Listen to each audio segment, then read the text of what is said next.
Welcome back. You're watching Profit Buzzers here at NDTV Profit. Now, it's Halloween today, and it's time to check which stocks have been, kind of tricking or treating your portfolio this Halloween, from zombies that refused to move to vampires that drained your returns and your portfolio, in fact, and Ginny stocks where analysts are still making hopeful wishes. Let's find out what these names are haunting, hurting or helping your portfolio this year. Let's bring in Puneet to bring us all the spooky stocks. Well, thank you so much for that. So as you rightly mentioned, we are dividing this into multiple categories. So let's first start with the zombie ones. These are largely stocks which have seen hardly any moves for investors in the past year, and that's largely been a key focal point for investors. While the Nifty 50 has given 7% returns, and Nifty 500 is almost down roughly 0.8%. But these are some of the key ones. Something like an Escorts Kubota has been a transition, and behind is Mahindra and Mahindra. While Kaplan Point is the other one where we've seen just 0.5% downtick as well. In terms of the return potential, it does offer decent ones for the Kaplan Point, but that'll be something to watch. Advent Hotels is also another one which has given absolutely flat returns. When you look at the other key perspective of vampire stocks, now these are stocks that have fallen essentially the most in the last 1 year and has been a pain point for investors, largely going by its name. When you look at the biggest one, it is Tejas Networks. It's down almost 60% in the last 1 year. Sky high valuations from almost 1,400 to sub 600 rupees per share is what Tejas Network has gone down to. While something like a Praj Industries is also down 53%, as well as something like a Vedant Fashion, which hasn't got any GST benefit. Actually, it's been the other side. But for this ethnic wear maker, it's been a weak year to say the least. When you look at the other aspect of Genie stocks, now, this, as the name suggests, has been one of the bigger ones for a lot of investors, where they would want this particular device, to say the least, and get those stocks which can give a higher return potential, and the highest one, to say the least. But we got you covered, because 3 names is what we are suggesting right now, which have the highest return potential. Something like an SKF India is the first one. It is one of the key candidates because it has also seen a corporate action in terms of G-merger of the industrial business. So keep this one definitely on your radar. Other ones include BLS International, something that Mahima has spoken about as well. While the last one is HFCL, offers an 87% return potential from the current market price. Amongst others, the last one that we get you is Ghost Boosters, and we are of course taking a leaf out of the legendary movie as well. Stocks that have actually boosted your portfolio returns in the last 1 year. These have been the good ones, the kind ones for you as well. It's double the returns compared to what the benchmark index has offered. When you look at some of the key names as well, the Nifty 50, we've said, it given 7% returns, but something like a Hitachi Energy has given 27% returns, but also offers a solid return potential of 21% as well. So don't just go by the picture on the screen. It's giving a decent return potential going forward as well. Something like a Star Cement is the other one, 28% returns in the last 1 year, a 20% return potential from here. And finally, something like a Max Financial as well. This insurance play has been good to its investors over the last few years, 18% returns and a 19% return potential. So some of the key ones that we've spoken about, from zombies to vampires to also Ghost Boosters, this is the spooky stocks from NDTV Profit. All right, Puneet, thank you so much for bringing us those details. Quite an interesting piece that, Puneet has pulled up for you guys. But, before I go on to both Mr. Choklingam, and we have Akshay P. Bhagwat also joining us now, BEL earnings flashing on your screen right now, net profit at around 1,286 odd crores versus that of an estimate of 1,085 crores, so slightly better than estimates where the net profit is concerned.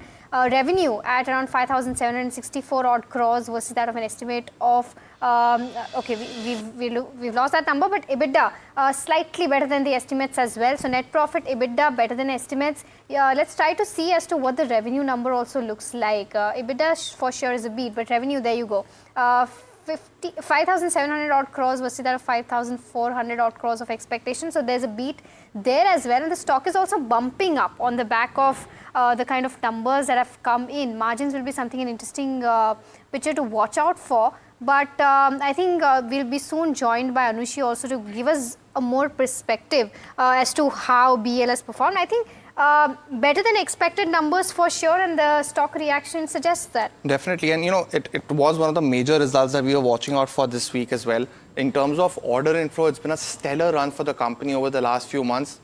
they also had given a strong guidance of over 27,000 crores in terms of order book. And this is going to be one of the interesting ones because we are waiting for some more commentary from the company's conference call as to how the future order for QR SAM orders come in as well. So this will be the other one because including that itself will be 30,000 crores. So the management in Q1 actually did surprise investors that the order inflow guidance, if everything works together, and there's a good chance it could go all the way up to 57,000 crores. So while it did miss some guidance of last year of FY25 because of the spillover that happened in Q1 of FY26, the street took it very well with both hands as well. So if you look at the 1 year picture and the 1 year return as well, it's done very well for its investors, up over 46% the last 1 year as well. But largely a key stock in the defense space, and the returns have been phenomenal for this company to say the least. While margin profile, as Mahima highlighted, at 29.4% have been stellar. Yeah, and a slight downtick there versus a 30.4%, but that's very normal in a chunky business like BEL. Plus revenue up overall 26% on year-on-year basis, EBITDA up 22% and net profit up almost 18%. I'll take this up with Mr. Chokalingam. Mr. Chokalingam, the earnings has been a strong footing, stock up 2% as we speak. Your view with regards to where BEL stands, and if you had the chance to look at the numbers as well. Yeah, certainly. I mean, it was one of my first stocks when I became an analyst to track. Great company, no doubt about it. And, but the valuation is now around 55 PE. That is the only area of concern. But tactically, fortunately, the stock can again rise further because historically, the December and March quarters are normally very good for the company. So therefore, the momentum may continue. So particularly little risk-taking investors can buy or even hold it for 3 to 6 months. Because in the short-term outlook is looking good for the stock. Mr. Chokalingam, also the one other thing that we were watching out for in terms of margins, that expectations were of a weaker profile of 26 to 27%. It's actually come in at 29%. So it's been a stellar number to say the least. How do you make, and what do you make of the order inflow of the company as well? Almost 6,000 crores has been the estimated order inflows versus 2,400 crores in the same time last quarter. In the same time last year in Q2 of FY25. So the order inflow has been quite strong. What do you make of the number coming in, at least on this front, that could be expected from the management as well? Because, and the margin profile also, has this surprised you on the upside? It is not, because being a defense company, project-based, there is a huge volatility over the last 10 years on a quarterly margin. Order book is quite surprising on a positive note. And this company gets a significant amount of advance also in cash from the vendors, from the customers. So therefore, rise in the order would again is a positive for the balance sheet as well. So therefore, it can stick you a little more return in the short term itself. All right, the order book number has also come out that stands at 74,453 odd crores. I was just taking a look at what Anushi had also said earlier with regards to where guidance stands.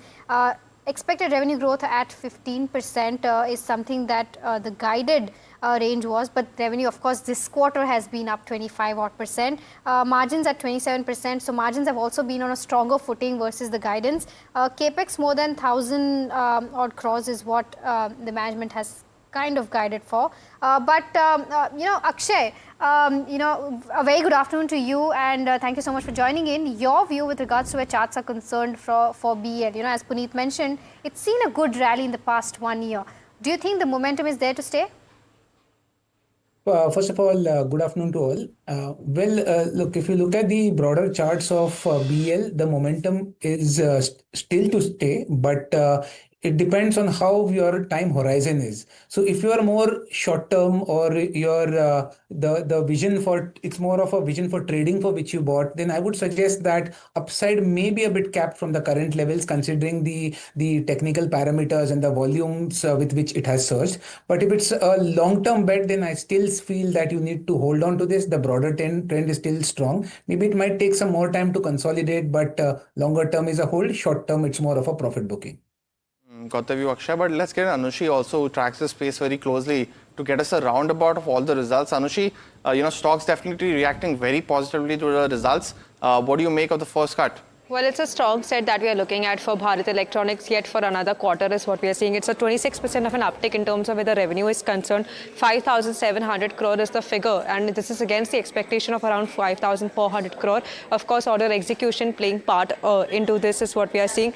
Even in terms of margins, well, the expectation was that there would be some bit of a decline with the margins coming downwards to about 27% or also. This is on the back of the high base effect as well, but the margins have also held up in the line of around 29%, and this is higher than what the company's guidance is for FY26. FY26 guidance is of around 27%, so it's a beat across that also that we are seeing. Net profit seeing about an 18% of an uptick, which is a positive as well, what we are looking at. If we just have to reiterate the guidance and see what we have to look forward in the management call that's taking place today. The order inflows expectation for the overall year is 27,000 crore. Now this includes 30,000. This excludes 30,000 crore of the QRSAM order, the receipt of which already defense ministry has already issued. So it's the finalization part of it. When would this be realized, whether it will be in the third quarter or the fourth quarter, is something that we should be watching out for. Apart from that, if we look at the revenue growth guidance of 15%, the business is on track to surpass that kind of guidance that we are looking at. While for margins also, they have a margin guidance of 27%. So how H2 would shape up in terms of margins is also what we will see. Apart from that, export business, overall contribution is increasing in that particular area. So how that would shape up in terms of margin management commentary is also something that we should be watching out for. Thank you so much for bringing us those details. BEL is the counter in focus on the back of its Q2 numbers. If you can try to pull up the chart, almost at its day's high point, a slight downtick from there, but up 2%. But circling back to what Puneet was referring to, right? The Halloween stocks that we talked about. Very interesting piece, Puneet, I must say. I'll take this up with Mr. Choklingam. That's an interesting perspective that we've tried to put together here. Genie stocks, that have a potential upside going forward. You have your vampire stocks that have drained your portfolio. You have your zombie stocks that have done nothing, and ghost boosters that have done very well in the past 1 year. Would you be a buyer somewhere in these counters from the kind of list that Puneet had given? A couple of stocks are really looking good. Something like Praj Industry. It has been beaten down a lot, but the management is good, business model is good. The only problem is this crash in oil price, which is down by about 21% from 52-week high, is negative for Praj Industry because its products are, the prospects depend upon high price of oil. They get a boost in the business. But otherwise, it is in the price, and that's the one good quality stock. And second, Escort. Though they were lagging behind M&M, in the recent months, they have picked up sales of tractors. And tractor industry outlook also good because southwest monsoon was good. And water storage is at a record high level at 90% of the historical average. That should help this tractor business to come back to strong, continue to maintain a strong growth. So these are the two stocks attracted my eyes.